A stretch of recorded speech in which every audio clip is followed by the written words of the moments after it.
Frankenstein Chapter 12. Quick recap. Frankenstein is in Scotland. He was making a bride for the monster, but he had second thoughts and he got rid of her. And the monster was furious, and the monster threatened to be with him on his wedding night. So Frankenstein rode back to the shore to go home, but got arrested on the beach. This is the part where he's been arrested by a local judge. Chapter 12. The judge was a kind old man, but his face was very serious as he looked at me.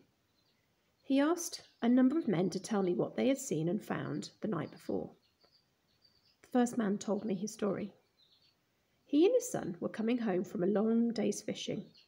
It was a dark night, and on the beach they had fallen over a dead body of a man. They had carried the body to the nearest house and found that it was a good-looking young man of about 25 years old. There were marks of fingers around his neck. When they spoke of fingers, I remembered the terrible murder of my brother and felt a terrible fear. The son then told his story. He had seen a boat with a man on it not far from the beach. He thought it was my boat. A woman had also seen a man on the boat sailing away from the beach, and she thought that I was the man. Then I was taken to the room where the dead body lay. How can I tell you what I felt when I saw the body? I put my arms around it and cried, "What have I done? My friend, my dear friend."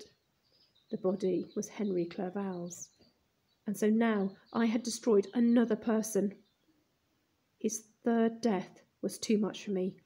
I fell down in a kind of madness, and they had to carry me from the room. For 2 months I was very ill and wished only to... Oh, there's a picture. Okay, what's the picture? Oh, is that the dead body? The fisherwoman carried the dead body to the nearest house. And that's Henry's best friend. Not Henry's best friend, that is Henry.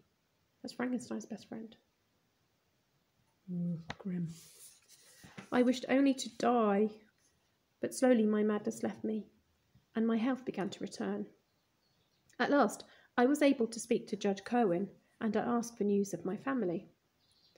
"There is someone here who can answer your question better than I can," he said.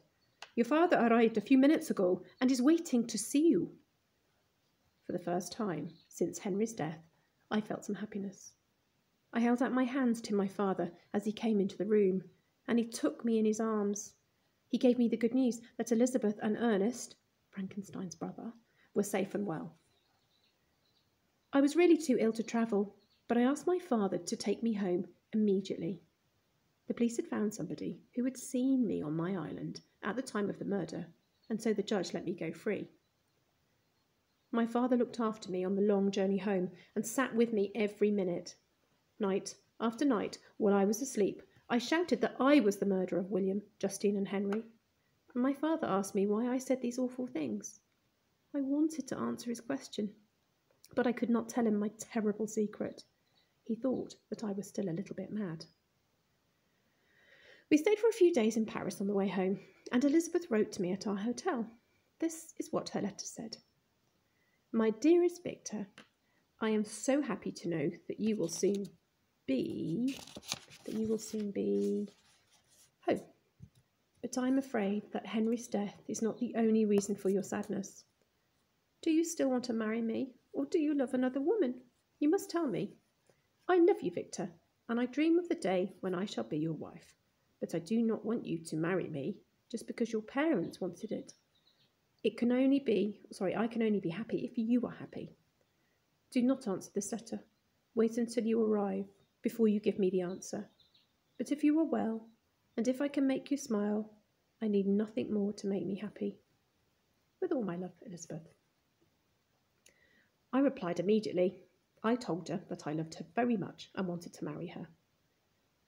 I remembered the monster's promise to be with me on the night of my wedding. Let him come.